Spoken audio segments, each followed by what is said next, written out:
CBN, Café com Política. Bruno Silva, cientista político aqui com a gente. Bom dia para você. Olá, muito bom dia, Sandra, muito bom dia, Felipe Pereira e todos os nossos queridos ouvintes. Muito bom dia, Bruno. Bruno, estava dando uma olhada aqui em relação à votação do aumento do número de cadeiras lá na Assembleia, né, na Câmara, desculpa. Na Câmara Federal? Câmara Federal. Projeto elevando de 513 para 531 número de cadeiras foi aprovado pelo Senado também nesta quarta-feira. Agora retorna à Câmara após sofrer algumas alterações. O que você considera dessa votação de ontem? Ô Sandra, você não está de todo errada não, viu? Vou falar para você que você acertou. Você falou, aumento nas assembleias, é o que vai acabar acontecendo. Né? Também. É o que vai acabar acontecendo, você está certíssima. É o famoso efeito cascata. Acho que as pessoas esquecem rapidamente, só fazer esse comentário. A quantidade de deputados estaduais, ela não é definida somente com base na população, mas ela tem uma relação também com a quantidade de deputados federais. Por isso que esse efeito cascata pode acontecer, sobretudo ali nos estados, né? Que vão ser aqueles que vão ter aumento na quantidade de deputados federais, né? Caso de Amazonas, Mato Grosso, Rio Grande do Norte, Pará, Santa Catarina, Ceará, Goiás, Minas Gerais e Paraná. Alguns desses estados com mais de 4 parlamentares, com 4 parlamentares, como é o caso, por exemplo, 4 no Pará e 4 em Santa Catarina. Agora, eu acho que tem um ponto anterior a isso tudo, Sandra. Eu tinha comentado já ao longo da semana aqui que era pra gente ficar de olho nessa história toda. Agora saiu essa decisão e eu acho o mais completo absurdo, né? O corporativismo dos deputados federais no Brasil chega a um nível que é alarmante. E detalhe, né? A contragosto completo da preferência majoritária da população brasileira, né? Foi feita a pesquisa há cerca de menos de 10 dias praticamente, 76% da população é contra, só que os deputados aproveitaram duas coisas importantes. Primeiro, no calar da noite, onde ninguém estava prestando atenção no que estava acontecendo e talvez acreditava-se que poderia demorar um pouco mais essa deliberação, e segundo, né, eles inauguraram as decisões EAD em tempos presenciais, porque a maior parte dos parlamentares não estava sequer em Brasília. O pessoal está curtindo, né, pulando fogueira de São João, indo dialogar com as suas bases parlamentares, né, já num clima pré-férias, né, Felipe Pereira, e aí eles vão lá e aumentam. O Marcelo Castro, que é o senador que relatou o projeto, disse de pé junto no Senado, de que isso não vai ter impacto, colocou lá no texto que não vai ter aumento. Eu duvido que isso não vai ter aumento. Vai ter aumento sim, querido ouvinte, infelizmente, porque pode ser que eles peguem do próprio orçamento da Câmara e redistribua, deixa de investir talvez em áreas que a Câmara investiria para poder fazer as contratações, porque o custo de um parlamentar é caro, o Congresso brasileiro é um dos mais caros do planeta Terra, diga-se de passagem, e eu achei um verdadeiro absurdo da forma como isso foi feito. Aumentar de 513 para 531, dessa forma, a contragosto, e cá entre nós, se ainda assim fizessem um trabalho primoroso em todas as áreas, e principalmente na dimensão fiscalizatória, que não fazem, ainda assim seriam criticados de aumentar dentro dessa conjuntura que a gente está vivendo. Mas a despeito disso tudo, ainda não fazem um trabalho primoroso, deixam muito a desejar, e para mim só transpareceu uma coisa: puro revanchismo. Atuaram corporativamente de um lado, querendo não cortar na própria carne, vamos dizer assim, porque o Supremo Tribunal Federal já havia dito que era para fazer o remanejamento com base no censo 2022, desde a década de 90 que ficam enrolando para fazer os remanejamentos corretos, agora fizeram no jeitinho brasileiro, aumentando. E por que eu digo que é puro revanchismo? Porque do outro lado, eles estão querendo mostrar quem manda no final das contas. E eles estão, né, muito bravos com o governo federal por conta das emendas parlamentares. Então, tudo que a gente está acompanhando em Brasília, que repercute, obviamente, nos municípios, né, de maneira geral, porque o orçamento, o governo federal coordena, mas os impostos são arrecadados na base. Quem trabalha em Campinas, quem trabalha em Hortolândia, quem trabalha na região é que paga esses impostos. Então o nível federal só coordena para não ficar uma desigualdade federativa, mas esse dinheiro volta para as cidades. A questão é, como isso tem voltado para as cidades? Tem voltado de maneira estruturada, através de projetos? Tem nada. Tem voltado na forma de emendas parlamentares, que às vezes fazem compras, que são compras feitas de uma maneira a olho, né, como diz no popular, sem transparência, sem tanto critério assim. Por quê? Porque muitos parlamentares não gostam do atual governo federal. E quem paga o pato? Todos nós. Todos nós. Então acho que assim, faltou mobilização da sociedade para fazer uma pressão. O projeto agora volta para a Câmara, porque teve essa modificação no Senado. Tomara que a sociedade acorde mais para poder fazer uma cobrança mais incisiva contra os parlamentares aí, porque não dá para ser nessa lógica, né, gente? Cá entre nós não tem como, tem impactos, inclusive estimando que se essas assembleias legislativas estaduais começarem a aumentar a quantidade de deputados estaduais, porque eles estão correndo contra o prazo, porque o prazo agora é 30 de junho, porque eles já querem para 2026. Isso aí pode gerar mais de 170 milhões ano de custo para os contribuintes como um todo. Eu estou indignado, gente, eu estou indignado com essa história toda. Paralelo a isso ainda, ontem o Senado aprovou o projeto de decreto legislativo derrubando o aumento IOF, proposto pelo governo do Lula. Foi uma votação simbólica, sem contagem aí dos votos. A Câmara já tinha derrubado também o aumento no tributo, com 383 votos favoráveis. Essa disputa aí que você também estava comentando, né, Bruno, de derrota do governo e tudo mais. Agora, teve uma outra votação também a jato, digamos assim, que foi aqui em São Paulo, Câmara dos Deputados. Além da Câmara dos Deputados, né, aqui em São Paulo houve uma votação de proposta polêmica em menos de um minuto. A Marcela Marcos, da Rede CBN, traz os detalhes para a gente. Os deputados estaduais aqui de São Paulo aprovaram em votação relâmpago reajustes de 7% para os servidores da Assembleia Legislativa e de 5% para os servidores do Tribunal de Contas do Estado de São Paulo. A Alesp já havia aprovado em maio desse ano esse aumento de salários também e bônus para os servidores do Tribunal de Contas estadual.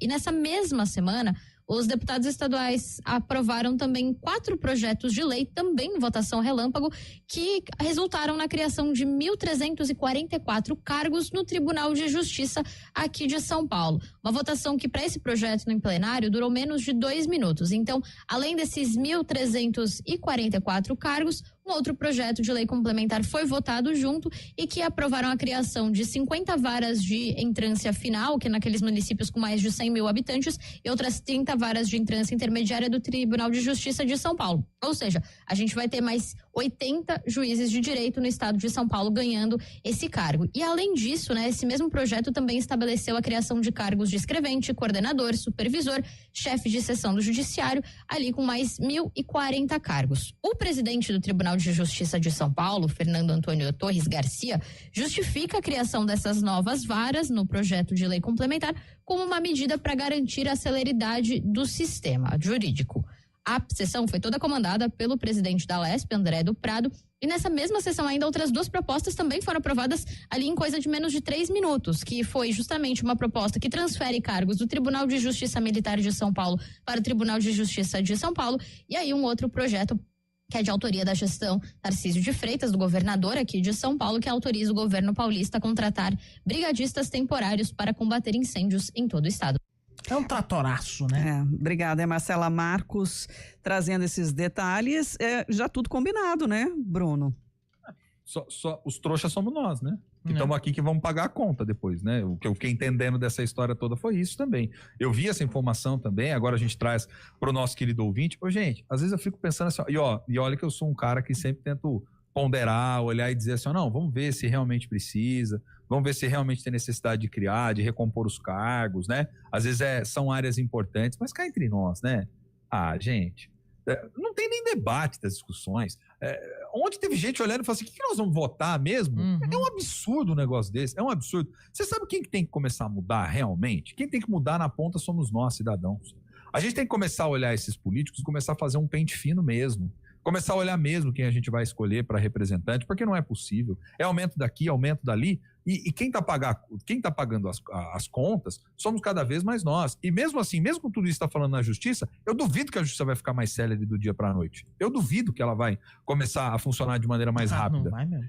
E enquanto tem esses aumentos, que são aumentos significativos, vamos dizer assim, né? Porque também outra coisa que tem que ser dita é o seguinte: a Alesp ela é uma coisa assim, ela parece um túnel do tempo às vezes. Você entra nele ali, eu me sinto dentro da caverna do dragão, Felipe Pereira, né? Você entra numa realidade paralela, né? Porque eu conto nos dedos a quantidade de vezes que a gente olha para a Alesp e fala assim, nossa, olha, aqui tem um projeto que é um projeto de impacto significativo na vida da população. Agora, quando é aumento a jato, corrigir aumento no que diz respeito a secretariado, corrigir aumento, funciona que é uma beleza, né? Então eu penso assim, Não é possível. Eu acho que essa galera tá olhando para um Brasil que eu não estou enxergando, né? Porque o Brasil que eu estou enxergando é um Brasil onde você está tendo que corrigir tantos problemas sérios no dia a dia e categorias que estão reivindicando valorização salarial, mais respeito, né? Ficam aí a ver navios o tempo todo, né? É um verdadeiro absurdo. O que aconteceu ontem, de maneira geral, nos poderes legislativos foi um absurdo. Parece aquele negócio, né? Como vai chegando o período de férias escolares, que muitas pessoas tiram férias, o pessoal aproveitou para correr com o tempo, para fechar, passar a conta, né? Faz a conta e passa a régua, para poder sair para ir curtir agora as festanças. Né? Falando nisso, exatamente, né? Outra corrida acontece aqui na Câmara de Campinas, fazendo hoje 4 sessões extraordinárias em sequência para votar projetos do prefeito, do executivo. Entre os temas estão o reajuste dos servidores municipais, o novo plano de cargos da rede Mário Gatti, a adoção de materiais insercíveis e alterações na lei de uso do solo. Vamos ver se vai ser a jato. Lucas Neri está acompanhando, já traz algumas informações para a gente. Lucas, bom dia. Oi, Sandra, bom dia também ao ouvinte da CBN Campinas. O clima aqui, o frio tá, né, chegou, mas o clima aqui tá bem quente, viu, Sandra? Nesse momento, inclusive, algumas discussões ali entre vereadores, alguns servidores que estão aqui na Câmara também acompanhando essa votação do reajuste. O que acontece, Sandra? O reajuste é de 6% que está no projeto. Esse projeto está em primeira discussão desde as 10 da manhã. Essa discussão está bem acalorada aqui. Por quê? Porque alguns servidores vieram aqui e vereadores também da oposição discordam desse valor de 6%, que eles são favoráveis a um valor mais alto. Tá? Inclusive, a vereadora Guida Calisto apresentou até uma emenda propondo 35% de reajuste, e essa emenda que acabou sendo rejeitada logo na Comissão de Constituição e Legalidade. Qual que é o grande problema que percebemos aqui, pelo menos por esses servidores que estão aqui? Esse reajuste, na verdade, ele é um acordo entre prefeitura e sindicato dos servidores. E ficou definido esse valor. Mas veio para cá e parece que não agradou parte desses servidores públicos. Então, essa discussão ela deve se estender aqui, pelo menos para o início da tarde aí, vai longe aqui, viu? A sessão extraordinária, ela tem essa prerrogativa de discutir agora não só essa primeira discussão, mas diferente das ordinárias, que se demoram uma semana depois para discutir em segunda discussão o projeto, hoje deve ser feito tudo na sequência. Além desse projeto, também tem esses que você citou, Sandra, que relacionados aqui ao Mário Gatti, que ontem ficou prejudicado, né? Ou melhor, voltou a primeira discussão ontem e acabou que vai ser a expectativa de que se discuta a segunda votação agora, nesse momento. Tem também outros projetos aqui, mas que de fato acabam sendo até coadjuvantes dentro desse que está bem polêmico aqui, que está em bastante discussão, Sandra. Obrigada, Lucas Neri, que vai atualizando então as informações ao longo da nossa programação. Bruno, é um detalhe importante aí em sessão extraordinária, mas pelo jeito é porque eles também não querem prejudicar o recesso, né? Não, gente, vai render, porque assim, do que eu tenho acompanhado em várias câmaras municipais, né, desse processo de votação envolvendo o reajuste servidor, o que tem saído por aí nas cidades como um todo? Variações, né, entre 5% a 7%, geralmente de reajuste, é o que está vindo, né?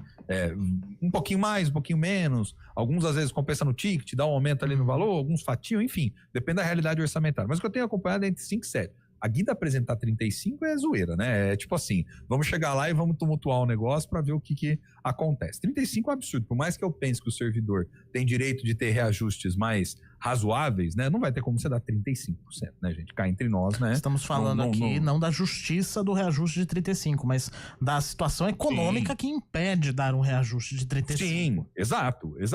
Merecer, eu acho que tinha gente que merecia ganhar o triplo do que ganha, que não faz serviço tão fundamentais, né? Você quer ver um dos que fazem o mais fundamentais, popularmente chamado de gari, né? O Felipe Pereira, que infelizmente é uma das categorias mais desvalorizadas nesse país e uma das que mais trabalha e corre atrás, literalmente, mantendo a cidade em ordem, né? E esses são os mais valorizados e pouco se fala sobre eles, inclusive, né? Mas enfim, 35% não dá, né? Isso é inconcebível à luz do próprio orçamento. Se fizesse um negócio desse, o próprio prefeito estaria assinando seu processo de impeachment, porque já ia rasgar a lei de responsabilidade fiscal. Então, acho que assim, não dá para ser dentro dessa lógica. mas que vai ter pressão e que vai ter algum tipo de zum, isso vai ter mesmo. É natural, faz parte desse processo, mas de maneira geral, insisto, o que eu tenho visto por aí são variações, dependendo da realidade, entre 5% a 7%, o que me faz crer que, por mais que tenha tenha pressões que envolvem, às vezes, desgastar também um pouco mais o governo nesse momento do debate, vai acabar passando aquilo que foi acordado aí entre o sindicato e a prefeitura, viu, Sandra e Felipe? Bruno Silva, obrigada pela análise de hoje e até amanhã. Eu que agradeço, gente. Abraço, Sandra, abraço, Felipe, abraço aos nossos queridos ouvintes. Hoje uma quinta mais indignada.